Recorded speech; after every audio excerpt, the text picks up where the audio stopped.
Pinabulaanan ng mga mangingisdang nasiraan ng bangka na iniligtas sila ng China Coast Guard. Sabi naman ng Philippine Coast Guard, hinarang ng China ang mga barkong tutulong sa mga Pinoy. May report si Chino Gaston. Pinalibutan ng mga barko ng Philippine Coast Guard ang bangkang ito sa Panatag Shoal nitong Sabado. Nakalubog na ang kalahati ng FB Akyo matapos sumabog ang makina. Sakay nito ang 8 mangingisda. Nakamasid sa rescue operation ng PCG ang China Coast Guard. Sabi ng PCG, pahirapan ang pagsagip sa mga mangingisda dahil ilang beses hinarang ng China Coast Guard ang BRP Sindangan. We were subjected to different dangerous maneuver and blocking ng Chinese Coast Guard and the Chinese Maritime Militia.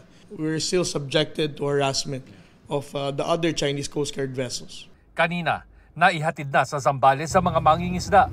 2 ang idiniretso sa ospital matapos magtamo ng matinding lapnos habang nakauwi na ang 6 na iba pa. Ayon sa mga nasagip, isang bangka ng mga Pilipino ang sumaklolo at naghatid sa kanila sa paparating na BRP Sindangan ng Philippine Coast Guard. Noong time po nang nirescue kami 2 ng bangka na JJ3, then yun ang malapit sa location namin. Dinala kami doon sa Philippine Coast Guard. Taliwas yan sa pahayag ng China na mga Chino ang sumaklolo sa kanila. Gawang-gawa ng nila yun. Ibig sabihin na lumapit sila sa amin na tutulong. Hindi naman. Nagbato pa daw sila ng life ring.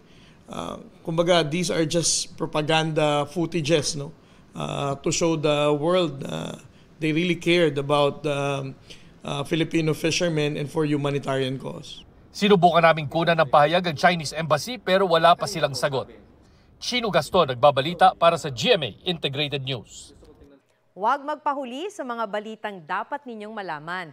Mag-subscribe sa GMA Integrated News sa YouTube. Sa mga kapuso abroad, subaybayan nyo kami sa GMA Pinoy TV at sa www.gmanews.tv.